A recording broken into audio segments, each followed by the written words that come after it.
A drug bust this week, including this: 14 guns taken off the streets, hundreds and hundreds, I'm talking more than 800 of you, responded to me with frustration over this photo and a short report about it. You asked, quote, why is law enforcement wasting their time on weed? You asked, where are the fentanyl arrests and convictions? We talk about those cases all the time here, the fentanyl ones. Fox 59 today is no different. Assistant Special Agent in charge of the DEA, Mike Gannon, back with us because I saw this, so much frustration. And I'm like, do people not see how often you come in to talk about what you're doing? So one case came to mind that you guys just got a conviction on. Can you talk to us a little bit about the Christopher Polk case that just wrapped up last week? Yeah, Angela, what that case involved was it was a 4-person overdose.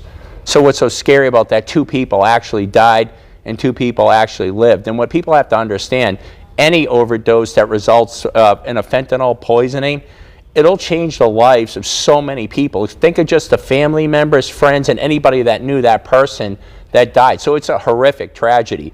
And we're able to work that case with IMPD, and it was ultimately prosecuted by the Marion County Prosecutor's Office.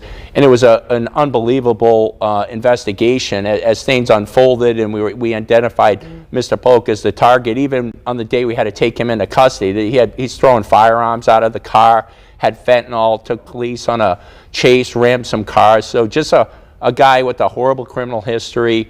And what's so tragic about this whole situation, the individuals made a mistake. They thought they were going to get cocaine, and they were getting $50 worth of cocaine. And when you think about the 4 people's lives that were changed forever and all the people that knew them, just a real tragedy. And we were at the sentencing last week, and to hear one of the fiancés speak with the statement that was read, it was just horrible and heart-wrenching to see that happen. I know that we, again, talk about this a lot here. Are you guys starting to see relief on the amount of people dying from overdoses and that you're having to do these investigations trying to find the people that are behind it? Yeah, we've been involved in over 42 arrests that we've made on the deal and resultant in death cases that we've been able to investigate with our partners. And with DEA and the success that DEA has, it's all about the relationships with your state, local, and other federal partners. So we don't do it alone, but we're able to help out with it. And what we saw in Marion County, and we're still waiting anxiously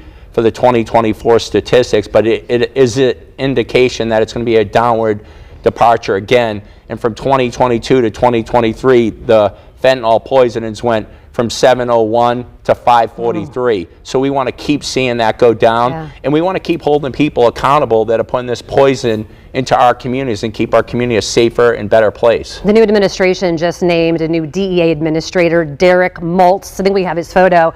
Someone that had retired in 2014 but has come out of retirement now, was in with the DEA I think 28 years ago, or for 28 years. Yes. What do you know about him, and do you think that things will change, or do you feel like it's just going to be kind of same thing? Well, what I know about Derek is, like you said, he's a 28-year veteran with DEA, and for 10 years he ran the DEA Special Operations Division as a special agent in charge, which is in charge of taking care of investigations that are all over the country and all over the world for DEA. So it's a huge job that he had. And knowing what Derek does, retired, I don't know anybody that spread more awareness for the fentanyl weaponization that occurred in our country, right? The precursor chemicals went from China to Mexico and then mass produced into our country and flooded the U.S.